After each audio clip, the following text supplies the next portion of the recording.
look at this. You know. Look. Nice. Test 1, 2. I'm ready. Check. Right. Let's go. Who watched the Chavez Ravine documentary that I sent you guys? We all did. You watched it? I know. I forgot it in a while. Yeah, I know the whole story. I mean, I watched it. I put it on my TikTok, a few years back, and that got pretty popular too. So, fuck LA Dodgers. Yeah, so I want to get the perspective from the only Dodgers fan present right now. Well, I'm gonna say the displacement of the people was kind of fucked up, and the false promises was kind of fucked up. But the Dodgers still won the fucking World. The Dodgers still won the fucking World Series. That's all the fuck I gotta know. They won the World Series. How can you go to the stadium though? Like, cause you go to a home game, huh? Yeah, absolutely. Chavez Ravine is historical. How can you go and dance on the graves of the homes that were there? Well, now I know that I can take the fucking train there from Paris. So that's how I'm gonna get there from now on. And I take a little. Come on, shove. man. Nah, you know what? I when it first happened and they did it, I think it was kind of fucked up. I felt like it was a racial segregation. I think they kind of shit on the raza there, but they were like, this land's too good for these people. But if you go right now and you do a demographic study of Dodger fans at Chavez Ravine, I bet you dollars to donuts that it's going to be more Latinos than there were white people. Nah, but that's in that area. You're talking about living, even just going to the games. Yeah, I mean that's true. But I mean, how many? That number is irrelevant to me as far as like how it should impact you personally, because it's like how many Catholic Mexicans are there? You know what I mean? Considering like what that institution did, to our people. How many Mexicans are still Catholics today, despite the enslavement, despite everything, the violence. You know what I mean? Take Take this off. Take this off. Say, all right, no condom today. I get that. Take risks. I get that. I get the whole. You get what I'm saying? So it's what I'm saying is like that there are definitely Mexicans out there who are Dodgers fans foolishly, right? How can you be one of them? Well, how could you go to the stadium? It's foolishly, but it's ignorance. Yeah. I mean, they don't know what happened. Yeah. So generational. I mean, Dodger fans. A lot of those people that they interviewed during the documentary, I mean, they were pissed off not at the Dodger organization, but at the promises. Not so much the organization. The organization as a whole does a lot for the community itself. Yeah, I mean, the people that got displaced. It's unfortunate. It sucks. Yeah. I mean, but it's not that they just got kicked out. Like, get the fuck out. They were offered packages, and a lot of them said they're like, fuck you. Like that one lady, she's like, I don't want nothing from you. Mm-hmm. They didn't just go in. They didn't just go in and evict them. I think the failure on this one in the other documentary that's in the Fillmore one. The Fillmore one. You saw that one too. That's a great documentary. Huh? So in both of them, and then there's some other places, other cities here in San Diego that did the same thing, somewhat, but the money is never beneficial. So if they give you, let's say right now the value of the houses today, they give you $500,000 for your house, and you turn around and try to go buy a house, the houses are $650. You know what I mean? Yeah. Or the day they give you $650, then you turn around the next week, everything's gone up 10%, and you're asked out. So you're buying a smaller house than what you had. So I think that's where it's messed up there in the ravine, where they gave them an X amount of dollars to where when they moved, they couldn't purchase something equal value. Yeah. You know what I mean? So. Well, I think it was a false promise because I think they told them they were going to build a housing project and they were going to give them first dibs at houses, and it never happened. And I get that. That's kind of frustrating. But then okay, so there's Artie, the owner of the Angels, for instance, if he went to Beverly Hills and bought a piece of land and had people move to build another stadium for the Angels, are they going to be as pissed off as this documentary makes Chavez Ravine look? Because it's Mexicans kicking out white people, or... Like, that's what I don't understand. I think it's more... it comes down to the money again. It's always money. Mm-hmm. It's always money. And like I said, it's not like the Dodgers are in and they snuffed everybody out. People chose not to go. They offered them... I mean, season tickets ain't shit, for a lot of people. But I would love fucking season tickets. Come on, man. Kick me the fuck out and give me season tickets for life. I'm there. Shit, I will find another house. I mean, I really wouldn't. I have a friend here in Vista, so over there on South Santa Fe, kind of by your house, the railroad tracks, they were redoing the streets. and they widened them, and all the businesses in that area, they kicked them out. You know, the same thing too. Hey, the city's going to take over. There's X amount of dollars, and he held out, and everybody, they're giving him good money. Let's use the number 100,000, 150,000. And they offered everybody, and he held out. He wouldn't leave. And at the end of the day, they showed up, mailed him a check for 28,000 instead of the 150,000, and still said, "You still got to get out." You know what I mean? So at the end of the day, they forced him out even with less money. So with that thing with Chavez Ravine, is that gentrification? No, that's that's politics.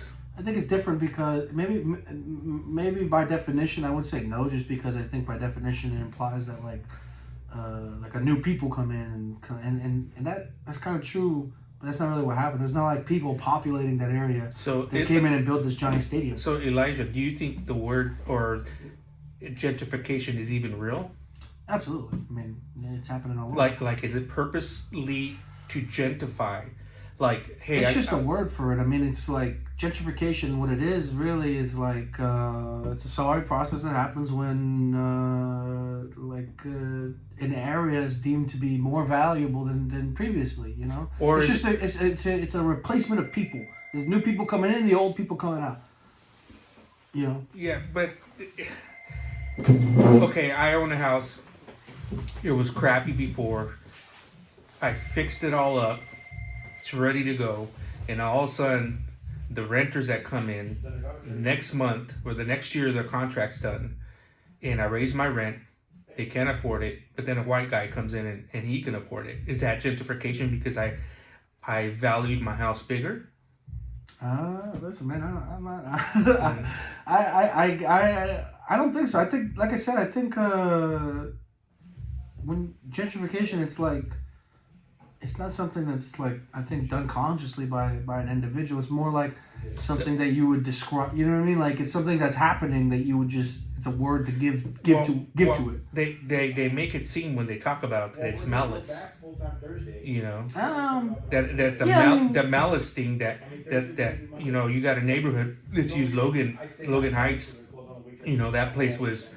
A lot of back in the day, like factories and stuff like that, and now you got somewhat of a gentrification where you got all these cafes and stores and stuff like that, but it slowly happened.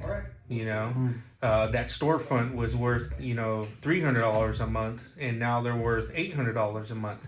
Now is that gentrification because one person built a nice storefront and then the next person came next door? I think that these big decisions, ultimately the people that are affected are just the people on the ground level. And that's what I mean by like, it's just something that to describe what is happening. It's not like this thing where it's like, I'm going to come in and gentrify this area. It's like, no, I'm getting a good deal on this thing. What I'm telling you, Elijah, Ricky, is that gentrification they make it sound like it's such a bad thing. Like it's a bad word. Well, look at Oceanside, for example, right? Oceanside used to be, full of empty lots. Like if you go to the downtown area, just a bunch of empty projects, But they had drugs and hookers. But what I'm saying, they gentrified the hookers. They made them move somewhere else. No, but what I'm saying is due to everything being under poor conditions and unideal. There was a lot of cheap housing by the beach. Mm-hmm. A lot of houses, a lot of areas where you could live affordably near the ocean, mm-hmm. near the beach, and Oceanside was one of the cheapest beaches in San Diego County to live in. And the culture that cultivated through that persists through today. And so that's what I'm saying is like when we're talking about like these decisions about who buys what and who sells what and where things are valued at. At the end of the day, the people that it affects, I mean, they don't really have a say into what's going to look at look at what's going on with Oceanside. I mean, it's probably safer now than it was maybe 15, 20 years ago even, right? It's definitely less... I don't know, the pimps had it on lockdown. That's what I'm saying, but they're gone. They've been priced out. Mm-hmm. They've been priced out, and what I'm saying is just like...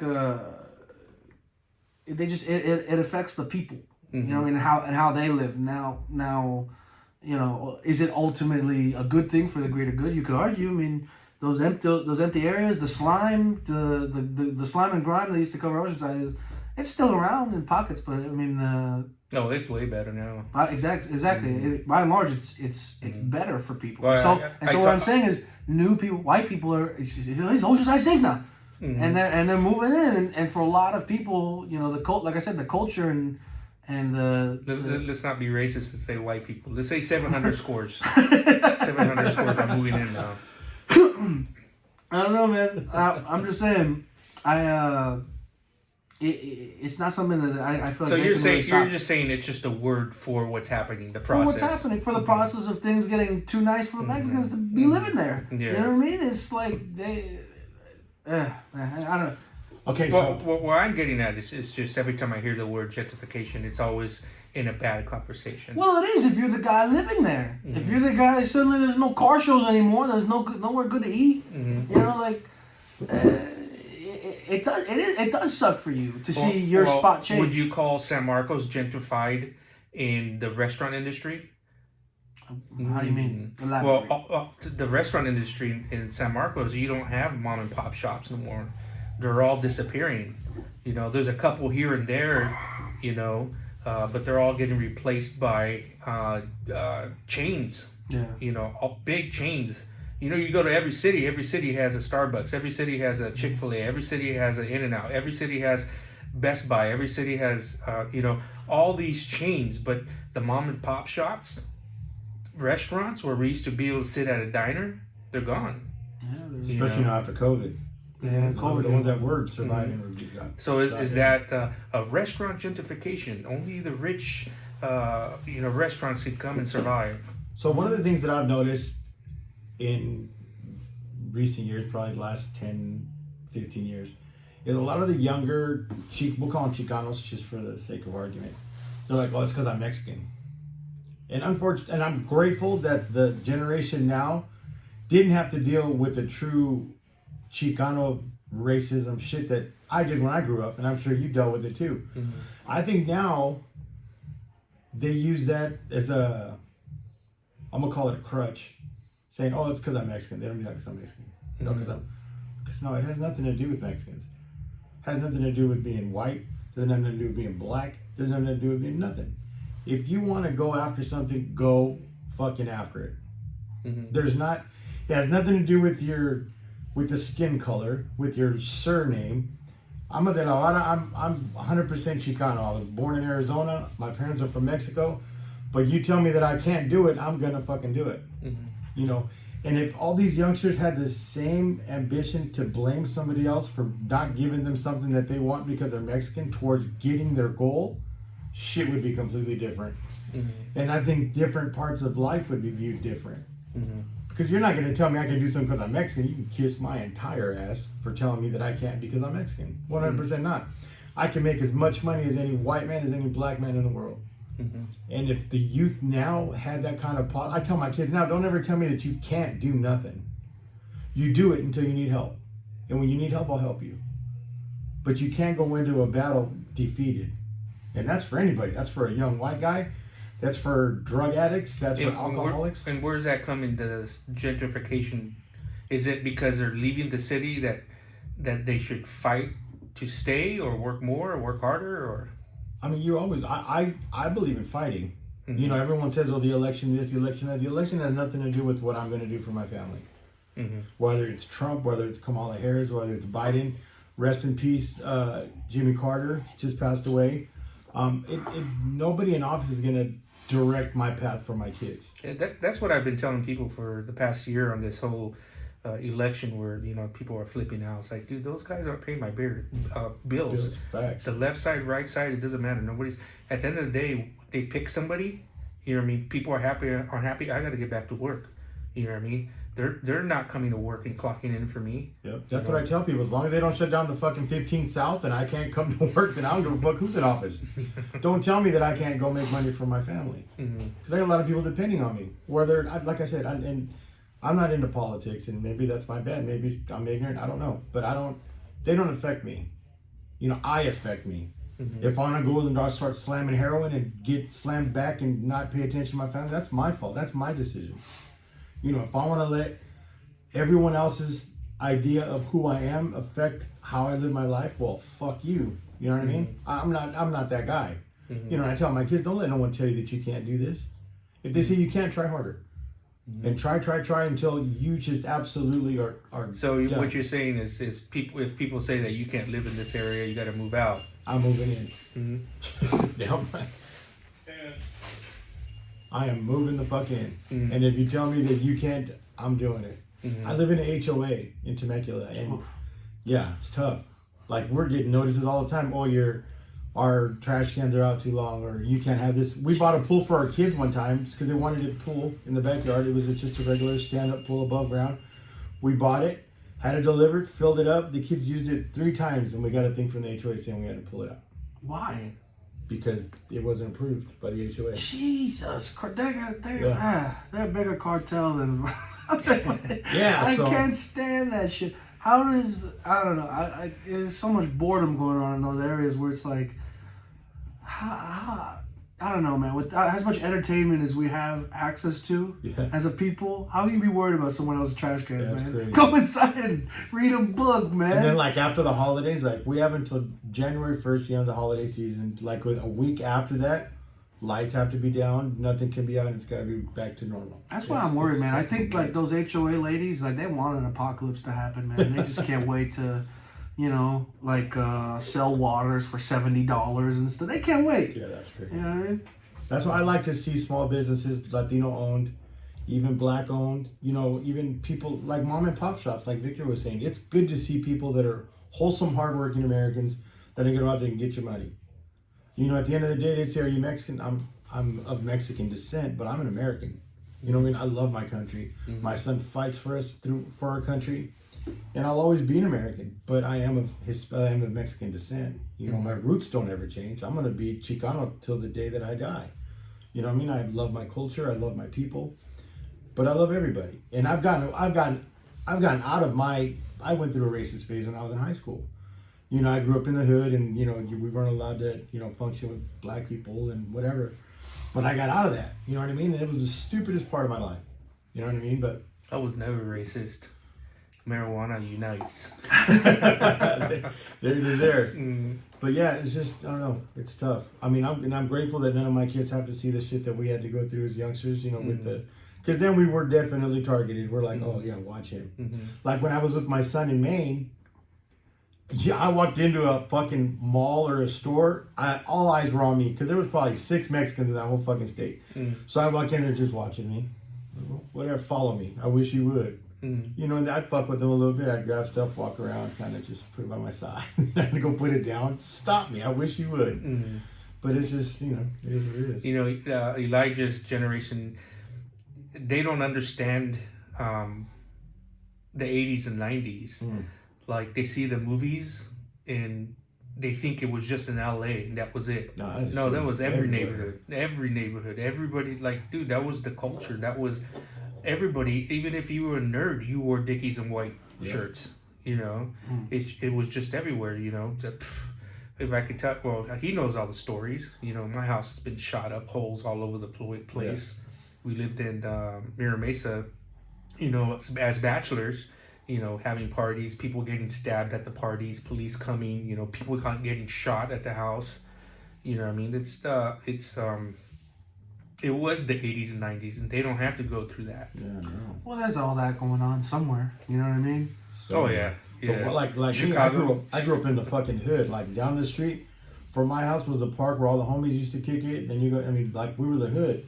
And, like, we'd be able to walk around 10 o'clock at night and be like, hey, I took my wife there about 3 years ago. She's like, hell no, I would not live here. It's like, why? It's like, this place is fucking ghetto. I was like, girl, we used to walk around 10 o'clock at night, bitch ass, and just walk.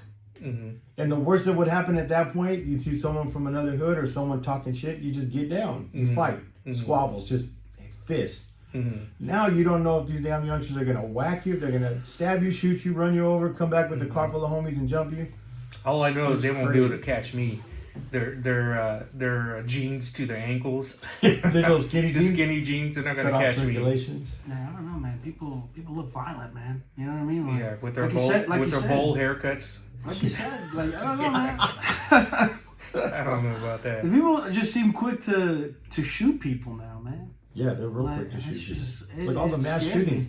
I don't remember ever in our day that you heard people going in somewhere and just shooting people. Like mass shootings like they have been now, school shootings. I don't remember any of that. The worst shit that I was scared of when I was a kid was the fucking Night Stalker. And I think I talked about that last podcast. That shit scared the fuck out. I was like, this was going to come in my window and kill me and my family. So I used to put sticks and shit on my windows. That was like the worst thing for us was the fucking Night Stalker. And then he went into a neighborhood and got the shit beat out of him in L.A. where the Dodgers play. But, except for that, but you know, that was one of the things that we had to worry about. That and our parents. Our parents catching us fucking up with our grades, lying, whatever, get the shit beat out of you. The chancla would come out quick as shit. I remember one time my mom got pissed off at me. She had me in the corner with her chancla, beat the shit out of me. Not her hand, she just used the chancla. And then that was what we had to worry about. We had to worry more about our parents than we did being out. You know what I mean? Yeah. And the biggest problem with our parents was trying to get us back in the house. Like, come on, it's time to come in. Streetlights are on. No, fuck that. One more play. We're playing football. Now I can't get the fucking kids outside. We bought my son an e-bike for Christmas, and he's been using the shit out of it. He goes to his buddy's house, whatever. So he's getting out of it. But the other ones, and my little one, we bought him a basketball hoop, or Santa brought him a basketball hoop. So he's been out there balling, and you know, I just like, get the fuck out of the house. Like, go do something. Get some fucking sun. They don't know how. No. Well, you know what the good thing about Elijah here is he doesn't have no social media, and he grew up like that. He's never had it once. No Facebook, no Instagram. So he's No MySpace. No MySpace. He's too young for MySpace. He don't even know what that is. Well, yeah. To speak on the kid thing, and it's like it sucks because I can understand how you feel. Like you want your children to grow up. Well, you didn't experience what you had, but the reality of it, what sucks for some of these kids is just like, you know, you want them to go outside, and some parents are a little more brazen than you. You know, they just throw them outside. They're like, you're not allowed to come home. But like, when you were growing up and you went outside, there was other kids outside. Everybody was outside. That's what I'm saying. Like, you throw a kid outside now, there's no sense of like community, or even like, you know, you go to a park and it's like parents and babies. You know what I mean? Like, Like, they're outside, they're on their fucking phone. That's fucking game. what I'm saying. Like, it's not quite the same. You know, Like going to dinner, like if we go out to eat, or like you see families sitting at a table and everybody's on their fucking phone. I'm like, do you guys talk? We made it a rule at our house, there's no fucking electronics at the table when we have dinner. If we're all sitting down as a family, there ain't shit at the table. Sit there and you eat. We talk, have conversations, see how everybody's doing. Once they're fucking done eating, let me tell you something. They're like, okay, can I go? And they go get their shit. Fuck. But I mean, it's crazy how you see, like, even not just my family, but just families in general. You go out to restaurants, and I would say if there's a party of 5, I would say 3 out of the 5 are definitely going to be on their phone. there's always a thing. I mean, if it wasn't phones, which they're bad. I mean, especially for children. I mean, it's like, you know, it's like, can we go? We want to go play with our toys. You know what I mean? It's like they have little distractions. You know. I guess it's our fault for buying a phone. Well, me and Elijah talked about this. When is this gonna be over with? It's gonna be when these kids grow up and then actually they're like, dude, this is not gonna happen. I'm not gonna stay in my room. I'm not gonna let you stay in your room all day how I did it. You know what I mean? And they're gonna take everything away from them. And they're gonna kick them out. And I would say in 10, 20 years, everybody's gonna be back on the street. You think so? Yeah. That'd be great. That'd be my grandkids. That'd be nice. Definitely. But you got my old ass out there trying to play basketball, football with these fucking kids, and they're not trying to do it. Come on, man, let's go. Fuck me up. Hit me. Do something. Tried to get them in boxing. I tried to do karate. Did it for a couple of years, and it's just not into it. But and then like me, like I'm like, because I'm the step parent. I'm a little bit co-parent. We can call it co-parent. But I'm trying to help the kids out. You know, get them out there, get them some fucking exposure to the world. And I'm like, damn, what the fuck am I doing wrong? Like, I don't remember my mom ever having to beg me to go outside. I would just be like, you know, fuck this. It's boring in here. Go outside and you start playing. Go in the backyard, you start digging holes and shit, and, you know, throwing baseball against the wall, trying to whatever. No. Fuck. Like, my son came from Maine. I was like, dude, we're going to go play catch. We sat outside and played catch. And he's like 30. He's 30. I'm like, come on, dude, let's go throw the ball. Let's do something. And we did, and we loved it. It's fun. But, remember going to the mall to go meet chicks? Yes. And this generation doesn't even know what that's about. No. How about just hanging out with chicks? Now it's rather be a bunch of fucking guys just chilling. I'm like, dude, what the hell are you guys doing? Like, go find. Like, my son's buddies always come down. I was like, dude, where are the girls at? I was like, I will 100% buy you guys food and drinks and shit. I'll go upstairs. You get girls in here. Have fun. Nah. And then they're all like, I was like, you guys ain't got no risk because you don't use all these fucking weird words. But I don't get it. I've never heard that one. I'm like, dude, why don't you guys bring girls over here? And they're it's not even like to hook up. Just to chill. Yeah. Yes. How old is your kid that you're talking about? 17 and 16. Oh man, Yeah. that's funny. Fuck that. I'm like, dude. Or they're, I'm talking to a girl. I was like, oh yeah, where's she at? Instagram.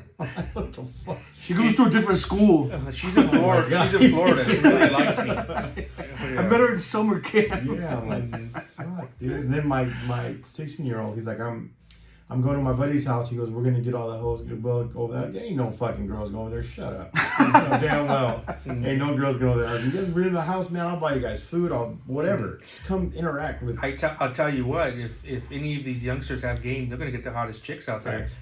You know, because the hottest chicks aren't getting talked to. Yeah. You know, so you can be a fat little kid and be like, hey, what's up? What's up, huh?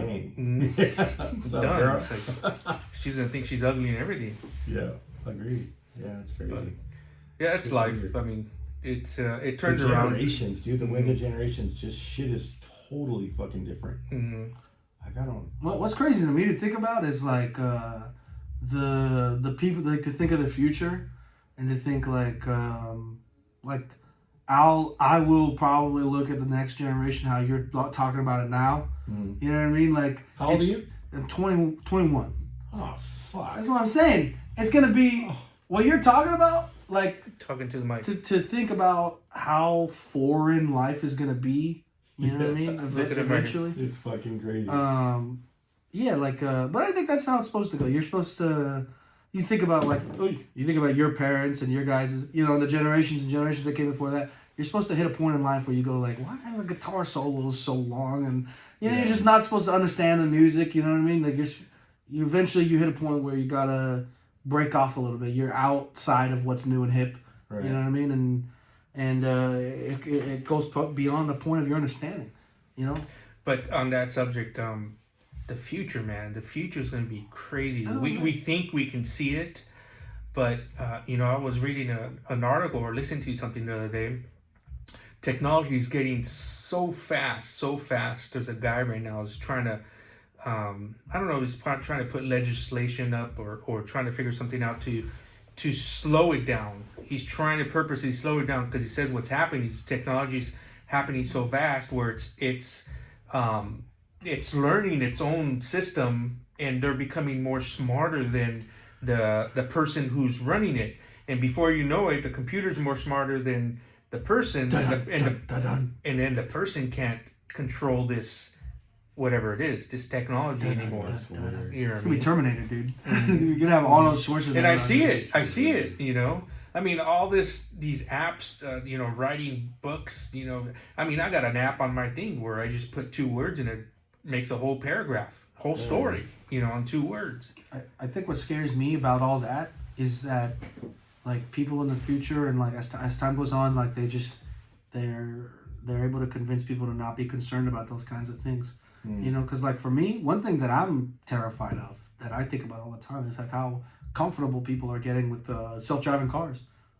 You know what I mean? Eventually, I think there'll be a time where they're like, people are too dangerous to drive cars. They're all gonna be self-driving.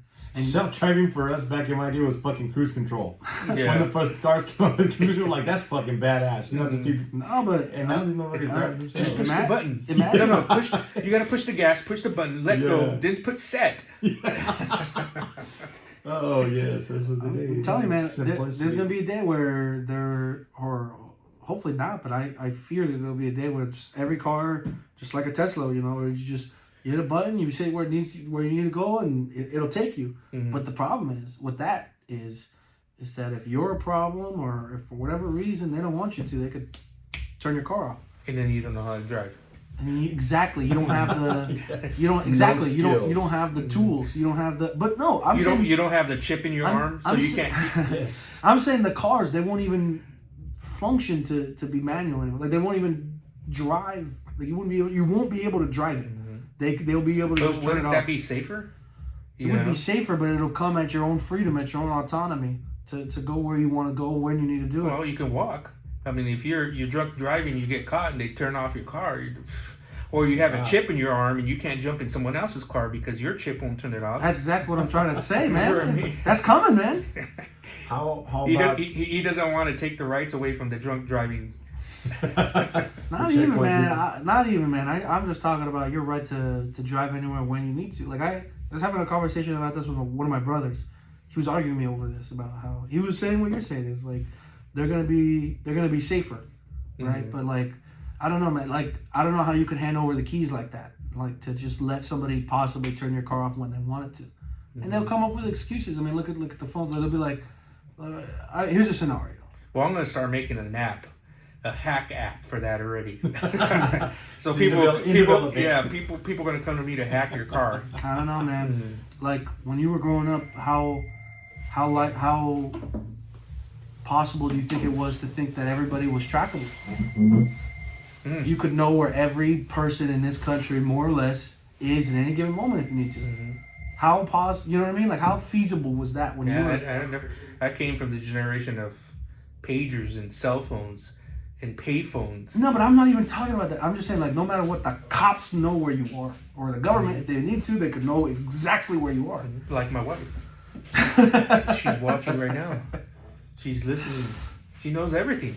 But yeah, I mean, with the phones, they could track us. Well, no, not about color. The phones are tracking. They are. They do record you. They do all these things. Like, and that's all like common knowledge. And so that's what I'm saying. Is like, people get more comfortable with these ideas that we should be pretty uncomfortable with, and that's what that to relate back to that. That's what I worry about the future. It's like, well, I think the future will be full of people on that. I would say that if you have nothing to hide, there's not going to be no issue. For me, I don't care. I don't care. That's not what it's about. For me personally, they can track me all they want. The Amazon can listen to me. What is it called? The series, they can listen to me. I have nothing to hide. There's You shouldn't feel comfortable with that. Well, I'm comfortable. That's the thing is I am comfortable. I have nothing to hide. Yeah, but at what level? You know what I mean? At 110%. 110. So we're talking recording you in your bedroom as you're sleeping. Who cares? Like they're coming and they got a camera. And they're just hanging out. They're eating your freaking beans. They're taking your queso fresco from the fridge. You know what? Like that's what I'm saying. Like at what level? I don't think that line will be crossed there. Well, who would have thought that our phones would be tapped so casually?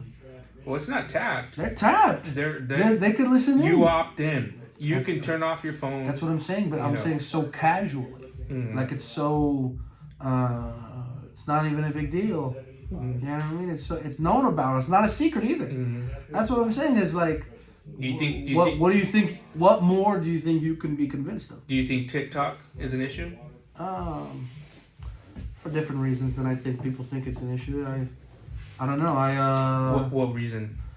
Well, I think it's largely just dumb. Like it's largely silly, and the people that use it, I don't know, because there's some sort of legislation going into effect, or I don't know about all that. Like people should just not use it because it's stupid, but also because it's like, it's like this. What do you mean it's stupid? Elaborate. Well, like the kind of content that you see on there, it's usually dumb. It's mindless. It's mental popcorn. It's not. Seldom services anything larger. It's just to pass the time.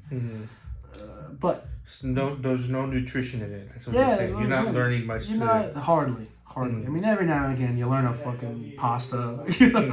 You learn how to make a fucking chicken Alfredo or something. But largely it's complete waste of time. And beyond that, most people look at how to make a chicken Alfredo and don't fucking make one. They're just passing the time, swiping through, liking shit. But I guess people have a problem with the fact that it's like a Chinese company and they're like, taking information and they sell it and all this stuff. But it's also like, what are you doing? I don't know. Like they're all doing that. Like we've been knowing that. Facebook like openly sells your information. And so I guess that's what's going on with TikTok. They're concerned about that. It tracks your location constantly and all this other stuff. But it's just like, it's just mindless content, what I mean? I don't know. But But I don't know. I wish there was somebody here who could defend it. I mean, I don't know if we're in the wrong, unless you're like pro. I don't know what the statistics are, but I'm assuming there's probably 1% that use it for news and information and gathering information. But yeah, the majority of the people just, I can sit there like, 7 o'clock at night, all of a sudden it's 9 and I'm still on TikTok. That's what I'm saying. Using my finger. Yeah, it's mindless. Mm-hmm. And it's meant to be mindless. It's meant to be like, they've got it worked perfectly. Where like it's like just satisfying, it's addictive. It's like a mental, or like I always say, like it's like a cigarette on your phone. You know what I mean? Like a cigarette, it's bad, it's but you just keep, you know what I mean? You find yourself in it. I think everybody knows it's bad. I think even kids, the younger generation. Yeah, the youngsters, they know that. They know they should be outside. I think it's. Oh no, they know they want to be outside. They want to meet girls. They want to have friends, but they're sitting there with their addiction. Maybe. I just think it tickles a part of your brain. Where like. But what? Tell me about yourself. I know you got 4 brothers, cousins, 3 brothers, 4 including you, and they all have social media. Everybody's had, everything. I mean, even Snapchat. I see them on Snapchat. But what made you decide as a young kid not to? Because I had no fucking friends, dude. Yeah, but you don't need friends to pick up a Facebook. It's true. Well, I don't know. I just saw it as senseless, and I also think it's dumb because I don't know, man. I guess I'm just paranoid at an early age, as what led me. I didn't like the idea of having my stuff out there, of having my picture out there, and I know you don't have to upload all that, but I mean that's usually what you end up doing, I don't know. I just, at what age do you remember like, nah, I'm gonna pass? Like all your friends. Well, for the longest time, funnily enough, I just didn't have an email account because my mom had convinced me that was something that parents could do. What do you mean? Like to create an email. Oh, she had to do it. Yeah, so she wanted to control it. Yeah, have your password. She convinced me that like an email was something I needed. Like I can't remember when I finally got one. I think it was when I was like maybe 13 or 14 when I got my first bank account. Not even a phone yet. A bank account. I had a debit card. Finally, at like 13 or 14, and I needed an email. But my mom had convinced me that was something that like needed to be set up and all this stuff. Like I just didn't understand that you could just go online and just make one real quick. But then after I could suppose have a social media, I didn't find the interest in it. And for me, it's just like I don't see the point in why most people are using it. Because whenever people talk about it, they always say like, oh, you could sell things and connect to the world and discover, and it's like, are you doing that though? You know what I mean? Like, are you doing all these things? Are you making crazy money? It's the same thing with like YouTube. It's like there's these YouTubers that make millions of dollars, but it's like, are you one of those guys, or are you just a guy watching YouTube? And that's how kind of I see it as. But on the other hand, keep hitting that. On the other hand, I was talking with one of my brothers about something similar, and he brought up a very good point where. On the one hand, yes, there could be a lot of harm, or it's just bad habits to learn. Oh, we're doing something. It also it can connect you to like parts of your family and stuff. Like he was brought up an example. Like, what if one of us die? What's the easiest way to make sure everybody, like the Ameli and everybody just knows. I mean that's kind of the best way to reach everybody. Just make a post on Facebook, send it to everybody. But I don't know, man. I wanted to opt out. It didn't seem like something I could gain from being a part of, really. Maybe that'll change one day, though, but I don't think so. I'm too late in the game. Well, if you have everybody's phone number, then you keep it. That's exactly how I see it. I'm reachable. People can talk to me, but I don't feel the need of like. But what about the peer pressure? I mean, once you got into high school, 14, and I'll tell you that. I figured it out. The story you want to hear, because there's nothing exciting. Because I don't know, it's the thing. You see like McDonald's, you say I don't want a part of that. But I'll say this: when I was in high school, we did like a senior assassination. It's that game that you see kids play. You guys were having fun. You put on the floaties and you shoot. Well, that's the thing. We didn't have real gangs in Fallbrook, so we had to use Nerf guns and we had to make believe. We had to play cops and robbers. And no, we had this game, right? But the way this game worked was you had to sign in through a social media account. And I didn't have one. And so I finally got an Instagram for like those several months that I was playing. And I was like, I was using Instagram. And one thing that I thought was bizarre that I went to one of my friend's accounts and I was looking at his posts or his following list or whatever, and he has all these followers and all these people that he's following, and it's different people in the school that I know that he doesn't talk to. Like, I know that they're not friends, not necessarily like they're hating each other, but I just know that if they walk past each other, it's no thing. There's no wave. There's no, hey, what's up, man? There's none of that. It's two people that go to the same school and they see each other and they might know each other's names, but they're really not friends. You couldn't call them anything more or less than that. Strangers. But they're concerning themselves with each other's shit. He goes on his phone and he could see the other, what he's eating for breakfast that day and all this other his relationship status and all this other nonsense. And I was just like, I thought that was very bizarre. And I looked at that and that's quite normal, You're following a bunch of people that, you're following a bunch of people's wives or people's friends of who you know. Yeah. You shouldn't be following the wives. I follow your wife. Yes, you do, sir. Yeah. Yes, you do.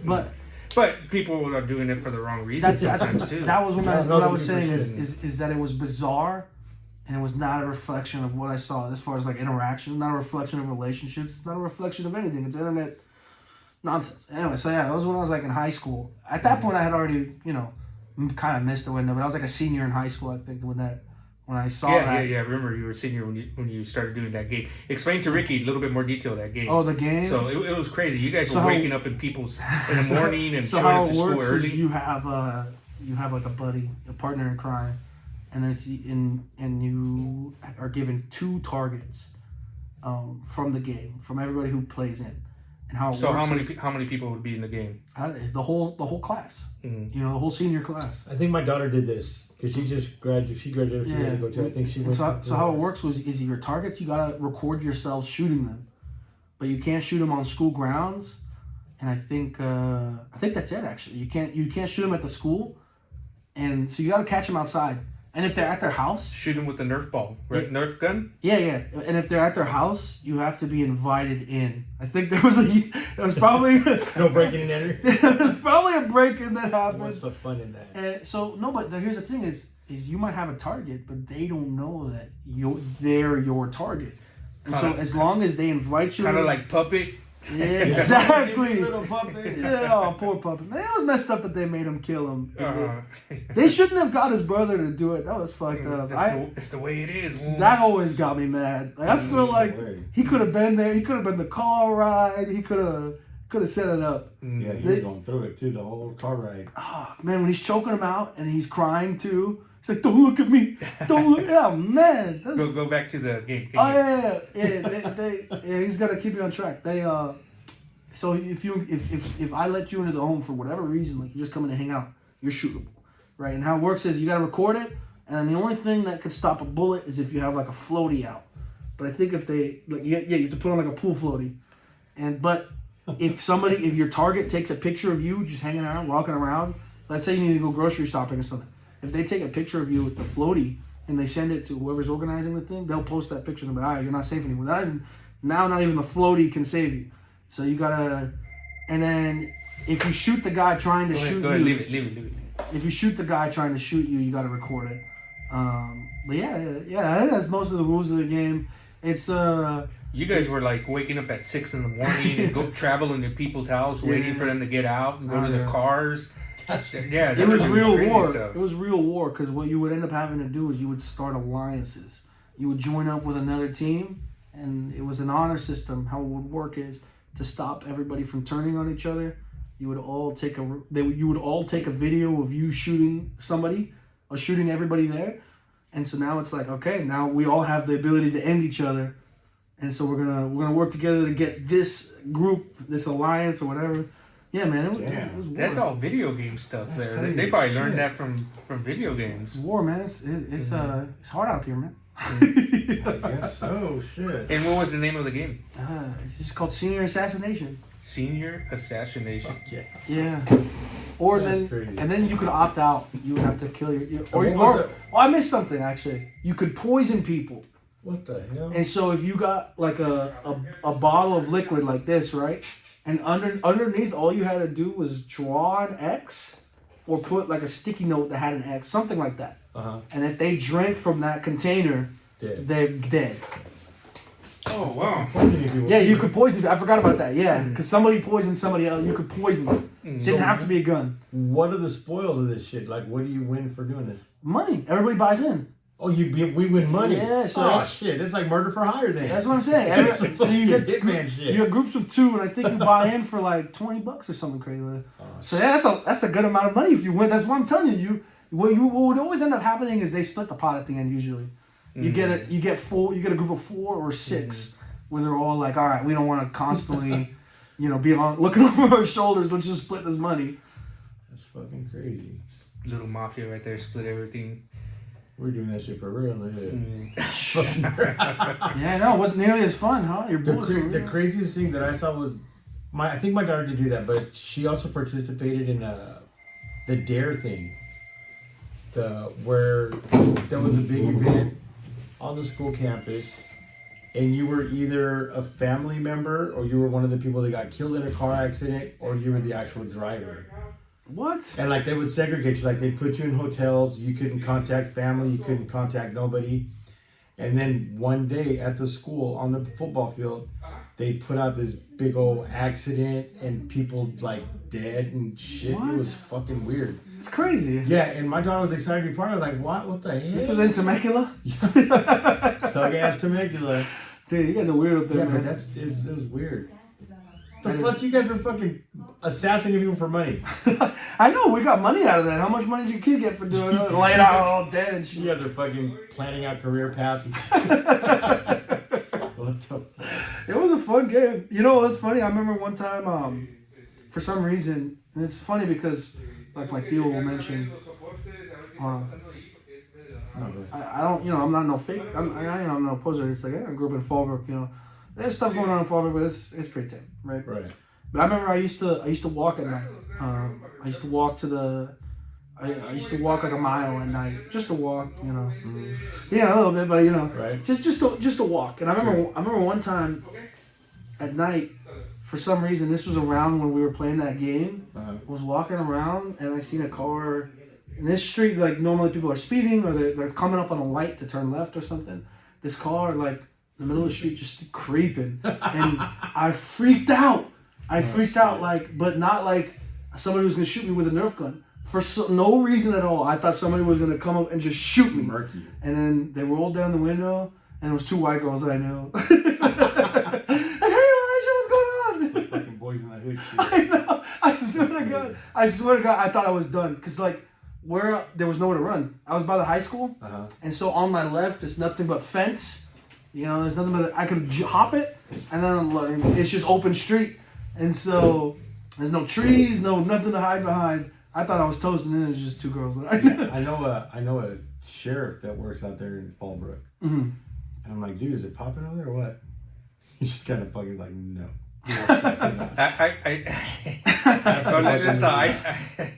Fallbrook, oh man, the sheriffs, they have it easy.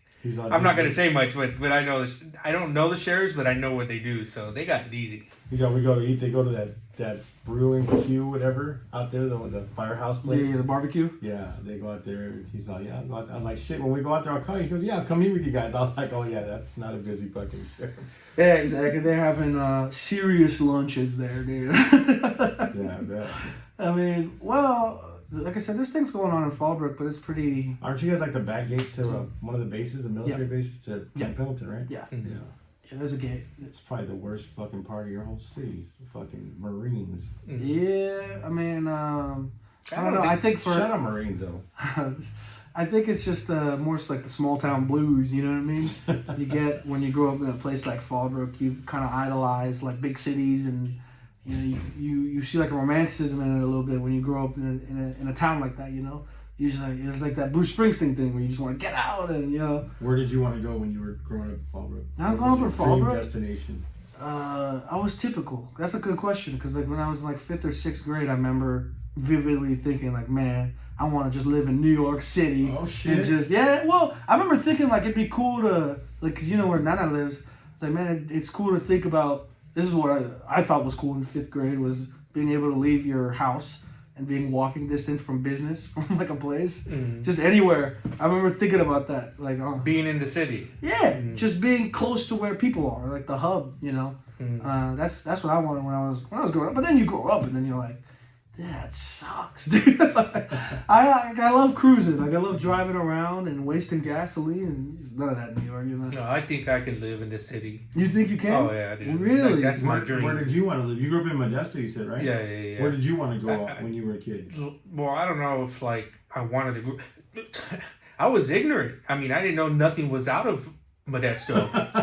You know what I mean? Farmland. Yeah, you just think that was it, and that's how everybody lived. Right. But you know, as I got older, like I always dreamed of living in the city, where you come out of your condo or whatever, and you got 3 liquor stores there and 10 restaurants on the strip. Yeah, that's exactly what I was saying. You know, I mean, you walk and go get your shoes a block away, right downtown San Diego. You know, everything's happening. You know, everything's there. You think you could really live like that though?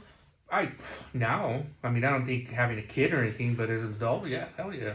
I don't think so, man. I don't think that's a normal way to live. Like when you're all packed in like that, you know. Mm-hmm. I'll drive my little scooter. I'll go buy a little Vespa. Oh, Vespa. I don't know. There's There's too much not real stuff happening. You know what I mean? Like you look around and it's almost like you're in I don't know. Like you just feel. It's like, all happening. No, but it's like you feel like you're in a city made of like plastic a little bit, where you look around and you see no touch of earth, you know, like it's nothing but tall buildings and this infrastructure. You can't see any like trees or mountains. That's what you leave. I mean, that's what I'm saying. And so I don't think you can live. At least I don't think I could live in a city for too long. Like, I guess I never have, you know. But well, it's anywhere you live. I mean, you live in Fallbrook, you're not going to see the beach. You see plenty of mountains and that's it. And trees. That's it. No lakes, no beaches, no city. Canyon Road. It connects you to this feeling like you're on Earth. You know, you don't feel like that in Los Angeles, man. In Dodger Town. Here we go. Okay. I would love Dodger Town's. You go down the older part of LA, of like the flats, like the First Street Bridge. You go up the hills up there. I mean, that's old school LA. I would love. My wife would never let us move out there. But like me and my brother-in-law, we used to go do side work like in Whittier, Montebello. I mean, those are older parts of LA. But man, I think it's because it's culture rich. I think that's what I like about it, because there's still a lot of Latinos there, a lot of great food. I mean, any kind of food you want out there is fucking there. You know, but I was culture shocked when I moved to San Marcos. I bet. Yeah, really? From fucking Modesto, yeah. No. Well, first we moved to San Diego. Oh. And so when we came in, I forgot what year, but I was 16, 17, not sure. And we came in, and me and my friend, we brought a U-Haul of my parents' stuff to the new house, and so we spent the night. And I woke up like at 6 a.m, just like, yes, you know, let's go figure out, let's go see what this place is about. You know what I mean? What this hood's about, I think you told me about that, yeah. Yeah, and I go outside, I'm like, where's the roosters? I couldn't hear no roosters. You couldn't hear no music in the you know, usually you hear like someone playing some corridos or cleaning. Cleaning, nothing. And then we drove. Dirt. I remember we drove down Los Posas. I think we were like the only car. Damn. You know, and I was like, what is going on here? We hear roosters here. We walk outside in the morning, there's fucking roosters cock-a-doodle-doing right across the street. My neighborhood, you've been, there's horses and, and ducks. Yeah. Well, my aunt and uncle used to live in Apple Valley, and my uncle used to raise roosters. And I used to fucking love going there, because you'd hear the roosters in the morning, and then we'd go out there and feed the roosters, and then he did stuff with the rooster, so we used to go out there and train them and stuff like that. It was so much fucking fun. And then you go to Victorville and it's all fucking concrete and fucking asphalt. It's fucking those bush rolling down. Yes. What are they called? The tumbleweeds. Tumbleweeds. Look at you. You don't even know what the hell it's called. But you do because you live there. Slickers. When I first moved out, my first memory of Victorville, there was one big ass street. It was Hesperia Road. Used to take us from our part of town in downtown Victorville up into Hesperia, and it was just one street. There was a little like a country store there. It's called the Bushel Basket, and then there was one street sign. If you go out there now, there's all kinds of fucking shit out there. Mm-hmm. I'm about to drive out there and I'll video out there. And we can. Oh my god, it's grown, but it's grown. It's just bad. Mm-hmm. So many drugs and. They say that a lot of people that can't afford LA or even San Diego, stuff like that, they end up in Victorville because the housing's fairly cheap. I mean, it's not super expensive, but it's just Section 8, HUD housing, all that shit's popping down there. But I mean, it was home for a long time for me. It's just, I'm glad I'm out of there. I'd probably be dead or doing life. So I'm grateful for being out of there. Yeah. I feel the same way about Modesto. I don't think I'd be anywhere because the opportunity. Anybody, right? Yeah. Be anybody. Because it seems like Modesto, you can get trapped there. Victorville. You mean just like living a life? Just living a simple life. Like, okay, so when I say minorities, we were minorities. Like, I lived on the north side of Modesto, so it was even worse. It was like me and my sister were like the only Mexicans. Yeah. It felt like that. There might have been more, but I mean, we were like minimum. I think in high school, in Bayer High, I mean, no more than 50 Mexicans, I want to say. Right. You know what I mean? That hung out. So I'm assuming there is probably more, but that's nothing. You know what I mean? And when I grew up like that, like over there. Then when I came to Chula Vista High, I was shocked. Like the amount of Mexicans that were there, it's like, you know what I mean? It was shock. Is that your first time seeing white people act Mexican? No, they were up there. They were up there, Modesto. Oh yeah. But I was just shocked in the amount of Hispanics, Mexicans, Chicanos, Chicanas, everything over here. And what was more shocking is like I would see one on a skateboard, and I'm like, what the hell? You know what I mean? You see some Mexican surfing, I'm like, with long hair, you're like, what's wrong with that dude? Surfing where? Oh, out here. Yeah. So there were just more opportunities for you to just do whatever you want. You know what I mean? Whether you wanted to skateboard, you didn't have to be just like a homeboy. You could do other things. Right. You know what I mean? So it was a culture shock. You know what I mean? Yeah. Huge, especially when you went to school and everybody's white, and then all of a sudden you go to school and everybody has black hair. You know what I mean? And 3 flowers. 3 flowers. That's cool. So it is different. It was shocking. You know what I mean? But I think that was the best movie, even for my sisters. I mean, my sisters are into singing and church and doing ministry and all that stuff. And we were in this church that we grew up that was like this, like, I want to say 1,200 square foot. It was an old house, and we would sit there, and they emptied it out, and they probably barely fit like 40 to 50 chairs inside there, and had a pulpit and stuff like that, and and everybody was coming from ranches or type thing. But once my sisters got out here, it was a different story. Wow. They had 50 different youth churches and events and stuff like that, so they had more opportunities to get out there and meet people and socialize versus the little group that you're stuck with. You know what I mean? And that's what I'm saying, but that's why I could have been stuck with this little group per se, so. It's hard to get out. It seems like I moved out of fucking Victorville once. I moved out to Vegas, probably right back. And it just never seemed like I could get away. It's just fucking, we used to say the bill grows roots. Like you grow roots, you come right the fuck back. It's some of those roots are shitty, rotten roots, but they're still there nonetheless. But your wife's roots got you handled. Yeah, damn sure they did. She got you. Did. They got me out of that shit. Actually, it was my son. My son, with his military being in a march, he's like, "Come on, dude, you need to get out of there." So, all right, let's go. Came over, lived in Marietta, and it was a wrap. It was good. Nice.